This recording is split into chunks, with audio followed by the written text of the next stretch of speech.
오늘은 요한계시록 2장 8절에서 11절 말씀을 중심으로 죽도록 충성하는 교회라는 제목으로 사도 요한이 편지했던 이제 소아시아 7교회 중 두 번째 교회인 서머나 교회에 대해서 우리가 함께 나누도록 하겠습니다. 오늘 우리가 함께 살펴볼 교회는요, 서머나 교회입니다. 가끔 길을 지나가다 보면은 서머나 교회라는 이름을 가진 교회들을 우리는 보게 됩니다. 때문에 우리에게는요, 익숙한 교회로 느껴지시나요? 네, 느껴질 것 같습니다. 자, 먼저 서머나라는 도시에 대해서 한번 살펴보면 이 서머나는요, 당시 소아시아에서 매우 중요한 도시였다는 것을 알게 됩니다. 서머나는요, 에베소에서 북동쪽으로 약 70km 떨어진 항구 도시였습니다. 에베소가 규모로 가장 큰 도시였다면 서머나는요, 가장 아름다운 도시로 꼽히는 곳이었습니다. 굉장히 미간이 자랑되는 그런 도시였는데요. 자, 그래서 도시의 별칭이요, 아시아의 면류관, 아시아의 꽃, 아시아의 장신구라는 별명이 붙을 정도였다고 합니다. 단순히 크기만 크고 아름다운 도시가 아니었고 계획적으로 설계된 매우 세련된 도시였다고 말할 수가 있겠습니다. 오늘날로 말하면 잘 정돈된 신도시라고 생각을 할 수가 있겠습니다. 자, 이 도시는 이미 BC 1000년경에 그리스에 의해서 개발되었던 아주 오래된 도시였다고 합니다. 그러나 약 400년 뒤에 이민족의 침략으로 인해서 한때는 완전히 무너진 작은 어촌 도시로 전락을 하게 됩니다. 자, 그런데 약 400년이 지난 BC 200년경에 이제 로마의 지원을 받아서 재건된 도시가 바로 서머나 지역의 도시였습니다. 자, 로마는요, 막대한 자원을 투입해서 이 도시를 다시금 화려하고 아름다운 도시로 세웠습니다. 자, 그래서 성경이 기록될 당시에는 문화와 경제가 이제 최고 수준에 이르렀던 매우 고급스럽고 번영한 도시가 서머나 지역이었습니다. 자, 때문에 서머나 지역의 사람들은 이 도시가 자랑스러웠을까요? 아니면 부끄러웠을까요? 굉장히 자랑스러웠겠죠. 그래서 이 사람들은요, 세 가지의 자부심을 가지고 있었다고 합니다. 첫 번째는요, 1000년이 넘는 오랜 역사의 도시라는 그런 자부심을 가지고 있었고요. 둘째는요, 체계적인 도시계획과 로마의 친밀한 관계 속에서 얻은 자유도시라는 것에 대한 자부심도 굉장히 컸다고 합니다. 그리고 마지막 세 번째는 한번 무너졌다가 다시 일어선 부흥의 역사에 대한 자부심이 있는 도시였다고 합니다. 자, 특히 이들이 로마와 친밀하게 지내는 데 있어서 이런 이야기까지 있었다고 합니다. 어느 겨울에 로마 군인들이 추위와 또 굶주림에 시달린다는 소식을 듣고 서머나 지역의 사람들이 자신의 겉옷을 벗어서 로마 군사들에게 보냈다는 거예요. 당시 겉옷은요, 재산 1호와 같은 아주 귀중한 물건이었습니다. 자, 그런데 그 소중한 것을요, 로마의 군인들을 위하여서 기꺼이 내줬다는 것이죠. 이로 인해서 로마 황제와 군인들이 크게 감동을 받았고 결국 서머나는 로마의 친구 도시로서 인정을 받게 됩니다. 그리고 AD 26년에는 이 서머나 지역에 티베리우스 황제의 신전이 세워지게 됩니다.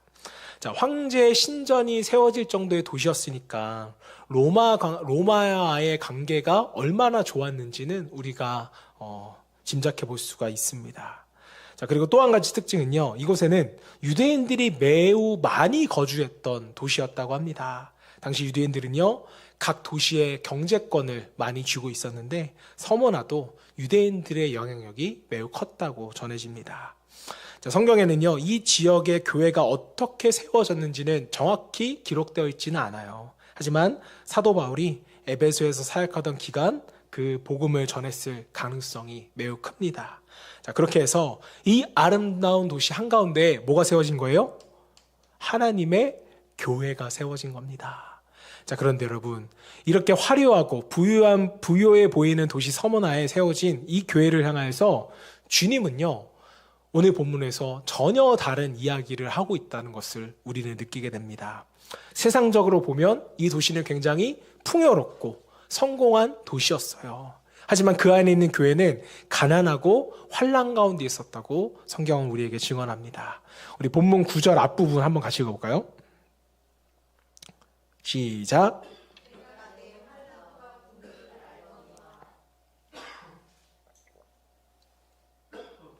제가 목에 살에 걸려서 잠깐만요. 네, 말씀을 보시면 내가 내 환난과 궁핍을 알거니와 라고 말합니다.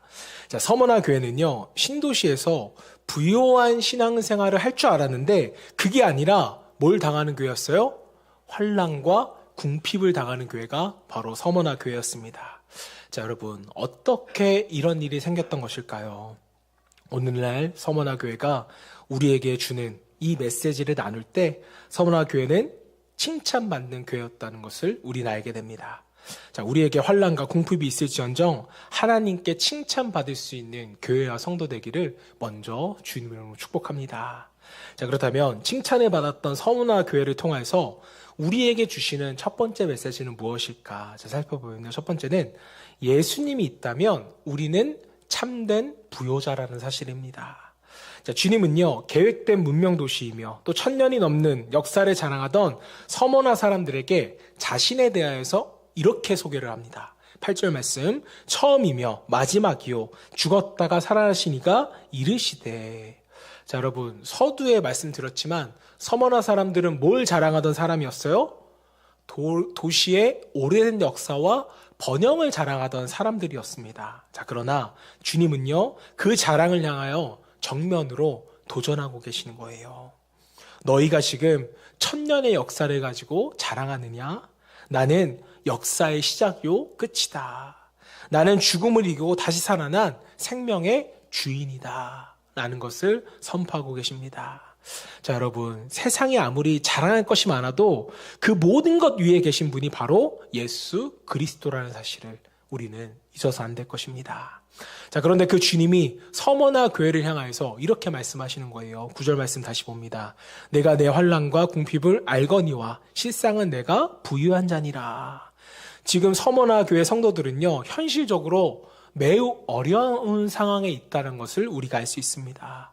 자, 환난은요, 외부로부터 오는 핍박이었고 궁핍은요, 실제적인 가난을 의미합니다. 자, 그런데 왜 이들은 이런 환난과 궁핍을 당해야만 했던 것일까요?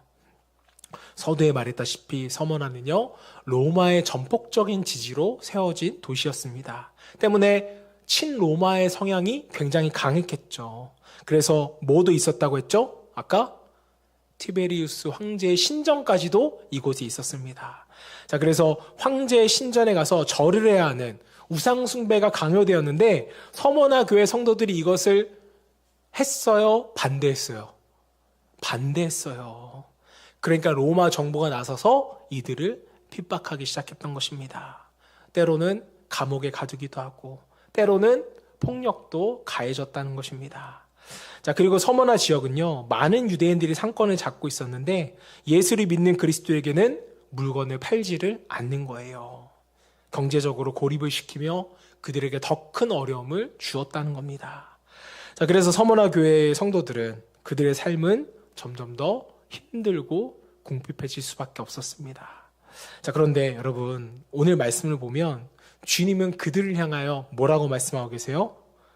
실상은 너희가 부유한 자다. 이렇게 놀라운 말씀을 하고 계시는 겁니다.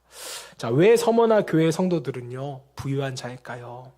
그들 안에는 예수 그리스도가 살아계셨기 때문이었습니다. 자, 사랑하는 성도 여러분, 세상은요, 얼마나 많은 것을 가지고 있느냐로 부여를 판단합니다. 그러나 성경은요, 누구와 함께하고 있느냐, 이것으로 부여를 판단하는 것입니다.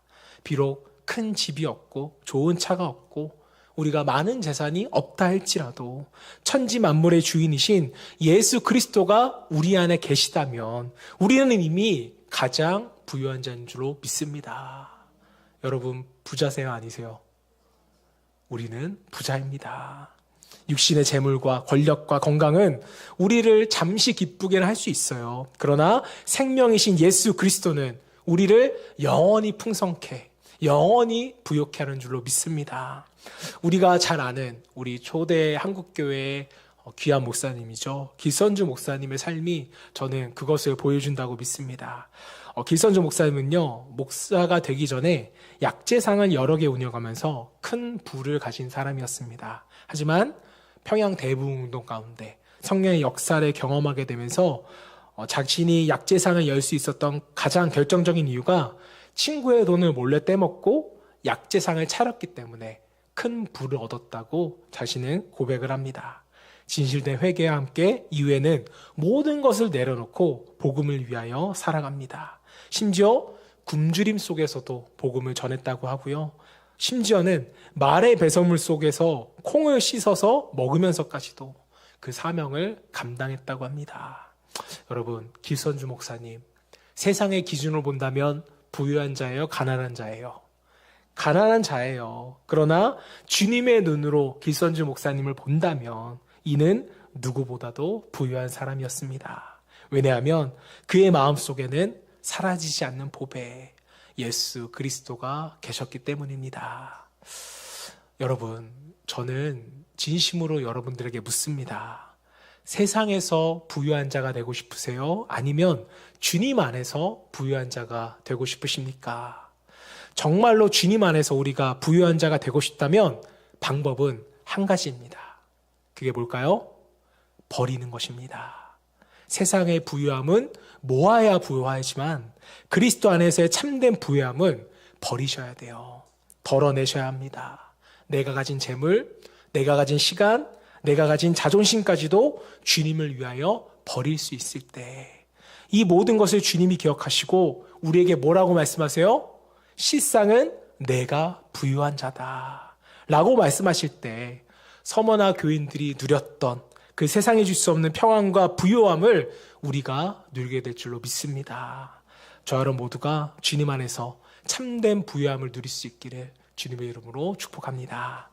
자, 한 발 더 나아가서 서머나 교회를 통하여서 우리에게 주시는 메시지 두 번째는요, 죽도록 충성하면 주님의 능력이 임한다라는 사실입니다. 자, 주님은 이어서 이렇게 말씀하세요. 10절 말씀 같이 읽어보겠습니다. 시작. 너는 장차 받을 고난을 두려워하지 말라. 볼지어다 마귀가 장차 너희 가운데에서 몇 사람을 오게 던져 시험을 받게 하리니 너희가 10일 동안 환난을 받으리라.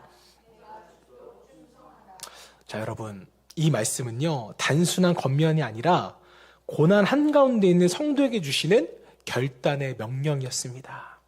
자, 서머나 교회는요, 이미 환난과 궁핍 속에 있었어요. 먹고 사는 문제도 쉽지가 않았고 믿음을 지킨다는 이유로 사회적으로 굉장히 고립되어 있는 시기였습니다. 자, 그렇다면 사람들의 마음에는 자연스럽게 뭘 기대하게 돼요? 위로를 기대하게 되잖아요. 이제 괜찮아질 거야. 이제 곧 상황이 끝날 거야. 이런 말을 들어야 우리는 위로가 되죠. 자, 그런데 주님은 그렇게 말씀하지 않으시는 거예요. 오히려 놀라운 말씀을 합니다. 내가 장차 받을 고난을 두려워하지 말라. 여러분, 이게 무슨 말입니까? 지금도 힘든데 앞으로는 더 어떻게 된다? 더 힘들어질 수 있다. 가끔 우리 주님이 우리에게 하시는 말씀을 보면 약간 뭐라 그러죠? 사이코패스처럼 느껴질 때가 있지 않으세요? 나는 힘들어 죽겠는데 더 힘들어질 거야. 여러분, 그럼에도 불구하고 주님은 우리에게 분명하게 말씀하셨어요. 두려워하지 말라. 그리고 죽도록 충성하라. 우리는 종종 이렇게 생각을 합니다. 하나님, 제가 믿음을 지키면 좀 편하게 해주셔야 되는 거 아닙니까? 하나님, 제가 순종했으니까 이제는 좀 길을 열어주셔야 되는 거 아닙니까? 그런데 오늘 본문을 보면 주님은 우리에게 정반대의 말씀을 하십니다. 믿음으로 살아간다고 해서 고난이 없어지는 것이 아니라 오히려 그 믿음을 시험하는 시간이 올 수 있다는 것입니다. 그리고 주님은 우리에게 말씀하셨어요. 죽도록 충성하라.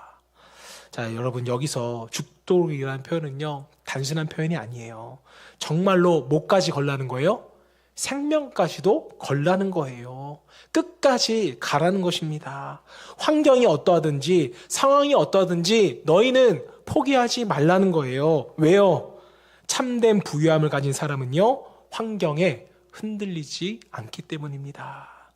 사랑하는 성도 여러분, 예수님이 내 안에 계신 사람은요, 상황에 따라 변하는 사람이 아니라 믿음을 따라 사는 사람입니다. 그래서 환경이 아니라 믿음으로 반응해요. 오늘 본문에 나오는 서머나 교회 성도들이 바로 그런 사람들이었습니다. 그들은 로마의 핍박과 유대인들의 비방을 동시에 받았던 성도들이었어요. 경제적으로는 철저하게 고립되어 있었고 온갖 거짓 누명을 다 뒤집어 씌웠습니다. 사람들은 기독교인을 향해서 식인종이라고 모함을 했고요. 형제 자매라 부른다고 해서 문란한 집단이라고 비난을 했습니다. 황제를 주라 부르지 않는다고 해서 반역자라고 정죄했어요. 심지어 생명까지 위협받는 그런 상황에 놓이게 됩니다. 자, 그럼에도 불구하고 그들은 믿음을 내려놓아요? 내려놓지 않아요? 내려놓지 않는 거예요. 여러분, 이게 쉬운 일입니까? 절대 쉽지가 않아요. 그러나 바로 그 자리에서, 끝까지 버티는 자리에서 여러분, 놀랍게도 주님의 능력이 임하기 시작하는 겁니다. 여러분, 이런 환난과 핍박 속에서 버틸 수 있는 거 우리의 능력으로 가능합니까? 저는 1시간이면 설득당할 것 같아요. 하지만 서머나 교회 성도들은 어떻게 버틴 것입니까?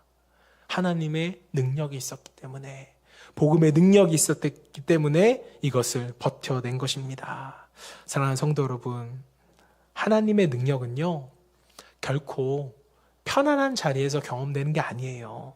문제가 없는 자리에서 드러나는 것이 아닙니다. 하나님의 능력은요, 버티는 자리에서, 눈물의 자리에서, 끝까지 포기하지 않는 그 자리에서 하나님의 능력이 비로소 나타나기 시작합니다. 자, 때문에 신앙은요, 편안할 때 지키는 것이 아니에요. 문제가 없을 때 우리의 믿음이 드러나는 것이 아닙니다. 신앙은요, 억울할 때, 손해볼 때, 눈물을 날 때, 아무도 알아주지 않을 때, 그때 드러나서 우리가 붙들고 가는 것이 진짜 믿음인 것입니다. 자, 그리고 바로 그때 내 힘이 아니라 주님의 능력이 내 삶에 임하게 되는 줄을 믿으시기를 소망합니다. 여러분, 하나님은 저와 여러분의 상황을 알고 계세요? 모르고 계세요? 알고 계세요. 이미 말씀에도 말씀하셨어요. 나는 내 환난을 안다. 내가 너의 궁핍함을 안다. 라고 말씀하셨잖아요. 그렇다면 우리는 무엇을 해야 됩니까? 환경을 바꾸려고 하기 전에, 주님을 원망하기 전에 끝까지 충성하는 믿음을 우리는 뭐 해야 돼요? 선택해야죠. 그 길을 걸어가야 하는 것입니다. 사랑하는 여러분, 신앙은요, 끝까지 가는 사람이 승리하는 거예요. 버티는 사람이 이기는 것이 신앙입니다. 충성하는 사람이 결국 주님의 능력을 경험하게끔 되어 있어요. 서머나 교회가 우리에게 보여주는 믿음의 길이 바로 이것이었습니다. 예수님이 있다면 우리는 이미 부유한 자예요. 그리고 그 부유함을 가진 사람은요, 죽도록 충성할 때 주님의 능력을 경험하게 되는 것입니다. 혹시 여러분 가운데 포기하고 싶은 그런 문제가 있으십니까? 그렇다면 그 자리에서 오늘 주님의 말씀을 붙들 수 있기를 소망합니다. 죽도록 충성하라. 그때 주님께서 여러분의 삶에 하늘의 능력으로 역사하여 주시고 저와 여러분을 끝까지 붙들어 주실 줄 믿습니다. 이 믿음으로써, 이 능력으로써 끝까지 승리하는 저와 여러분 되시기를 주님의 이름으로 축복합니다. 자, 마지막으로 서머나 교회를 통하여서 우리에게 주시는 메시지 세 번째는요, 죽도록 충성하는 자에게는 뭐가 있다? 우리가 그토록 좋아하는 복이 있다라는 겁니다. 우리 10절 끝부분과 11절 말씀 우리 같이 볼게요. 시작. 죽도록 충성하라. 그리하면 내가 생명의 관을 내게 주리라. 귀 있는 자는 성령이 교회들에게 하시는 말씀을 들을지어다. 이기는 자는 둘째 사망의 해를 받지 아니하리라. 자, 여러분, 앞으로 세상은요, 점점 더 하나님을 떠나게 될 것입니다. 이건 제가 판단하는 내용이 아니라 우리 성경이 우리에게 말해주는 예언의 내용이잖아요. 그리고 신앙을 지키는 것은 점점 더 어려워질 것입니다. 우리의 자녀들의 시대 때는요, 아마 상상도 할 수 없을 만큼 신앙을 지키기 어려운 일들이 많이 일어날 거예요. 직장에서도, 가정에서도, 세상 속에서도 너 뭐 그렇게까지 열심히 믿어? 라는 이야기를 끝도 없이 말하게 될 것입니다. 그때 우리는 어떻게 할까요? 앞서 주님의 명령대로 우리는 죽도록 충성해야 합니다. 왜 그렇습니까? 이 길이 좁은 길 같고 힘든 길 같지만 결국 이 길이 바로 생명의 길이기 때문인 것입니다. 자, 주님은 죽도록 충성하는 자에게 분명한 약속을 주셨어요. 생명의 관을 주리라. 그리고 둘째 사망의 해를 받지 아니하리라. 자, 둘째 사망의 해를 받지 않는다부터 이제 말씀을 드리면, 첫째 사망은요, 누구나 겪는 뭐의 죽음이에요? 육신의 죽음이에요. 자, 그러나 둘째 사망은 영원한 죽음입니다. 세상에서 아무리 높은 자리에 있어도 예수를 믿지 않으면 둘째 사망, 우리는 지옥을 피할 수가 없어요. 자, 그러나 아무리 연약하고 부족한 사람일지라도 예수 그리스도의 십자가를 붙든다면, 그의 이름을 믿는다면 영원한 생명을 얻게 될 줄로 믿습니다. 그리고 주님은요, 그 믿음을 끝까지 지킨 자에게 생명의 관, 최고의 면류관을 약속하셨어요. 자, 여러분, 구원은 예수를 믿으면 동일하게 받습니다. 그러나 하나님 앞에서의 충성된 자의 상급은 같을까요? 다를까요? 달라요. 이 땅에서 얼마나 주를 위해 살았느냐, 얼마나 충성했느냐에 따라서 다릅니다. 많은 사람들이 이렇게 생각하는 사람들이 있어요. 아니, 그냥 천국만 가면 되지. 천국만 가면 얼마나 기쁠까? 이렇게 저에게 수도 없이 많은 분들이 질문을 해옵니다. 이때 제가 뭐라고 대답하는 줄 아세요? 우리가 놀이동산을 생각해 보면 됩니다. 놀이동산의 입장에서 자유이용권을 가지고 마음껏 노는 아이가 재밌겠어요? 아니면 입장만 하면서 지켜보는 아이가 재밌겠어요? 뭐 하실래요? 입장만 하는 아이보다는 입장에서 모든 것을 즐겨 노는 아이가 더 재밌겠죠. 즐겁겠죠. 행복하겠죠. 물론 천국은 누구나 가도 행복하지만 상금은 분명히 다르다는 것입니다. 사랑하는 성도 여러분, 자유이용권을 이용할 수 있기를 축복합니다. 힘들어도 예배의 자리를 지키는 사람, 어려워도 기도의 자리를 놓지 않는 사람, 눈물 가운데서도 사명을 붙드는 사람, 주님은 이 사람을 결코 잊지 않고 갚아주세요. 여러분, 이 말씀은 단순한 이론이 아닙니다. 역사 속에서 실제로 이루어진 약속이에요. 서머나 교회의 목회자였던 폴리캅을 한번 보십시오. 그는 사도 요한의 제자였고 86세의 나이에 순교의 자리에 서게 됩니다. 그에게 살 길이 없는 것이 아니었어요. 단 한마디만 하면 됐습니다. 황제를 주라 말하면 살려주겠다라고 폴리캅을 회유했어요. 그때 폴리캅은 이렇게 고백을 합니다. 86년 동안 주님은 한 번도 나를 배신하지 않으셨는데 내가 어떻게 주님을 배신할 수가 있겠습니까? 여러분, 이 고백에는 뭐가 담겨져 있어요? 죽도록 충성하는 믿음이 담겨져 있는 고백입니다.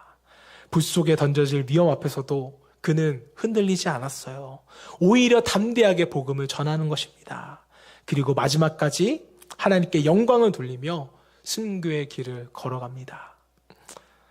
여러분, 사람들의 눈으로 보면 폴리캅은요, 모든 것을 잃은 사람처럼 보여요. 그러나 폴리캅은 모든 것을 가진 사람이었습니다.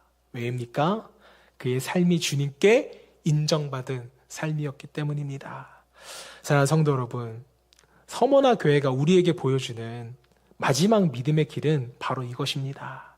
죽도록 충성하는 자에게는 반드시 하나님의 복이 있다. 비록 지금은 우리가 힘들고 눈물이 있고 손해보는 것 같고 아무도 알아주지 않는 것 같아도 끝까지 주님을 붙드는 사람에게는, 끝까지 충성하는 사람에게는 주님은 반드시 우리에게 약속대로 갚아주실 줄로 믿습니다. 이 약속을 우리가 신뢰하며 죽도록 충성할 수 있기를 바라요. 교회가 건강해지려면 저는 이런 지도자와 이런 성도가 있어야 된다고 생각을 합니다. 그럴 때 하나님께서 그 교회를 사용하시고 세상을 변화시키는 교회로서 세워지실 줄로 믿습니다. 이제 말씀을 정리하도록 하겠습니다. 오늘 서머나 교회를 통해서 하나님께서 우리에게 주신 메시지는 3가지였습니다. 이것을 우리가 다시금 붙잡기를 원하는데요. 첫 번째는 우리 안에 예수님이 있다면 우리는 이미 뭐한 자다? 부유한 자다. 세상의 기준이 아니라 말씀의 기준으로, 하나님의 기준으로 예수 그리스도를 소유한 자는 부자예요. 부유한 자인 것입니다. 때문에 저와 여러분들은 부유합니다.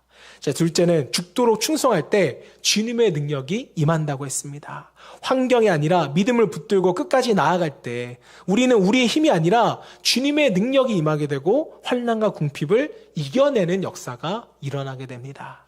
마지막 셋째는요, 죽도록 충성하는 자에게는 반드시 하나님의 복이 임하게 된다. 주님은 우리의 충성을 결코 잊지 않으시고 영원의 생명과 하늘의 상급으로 바꿔주십니다.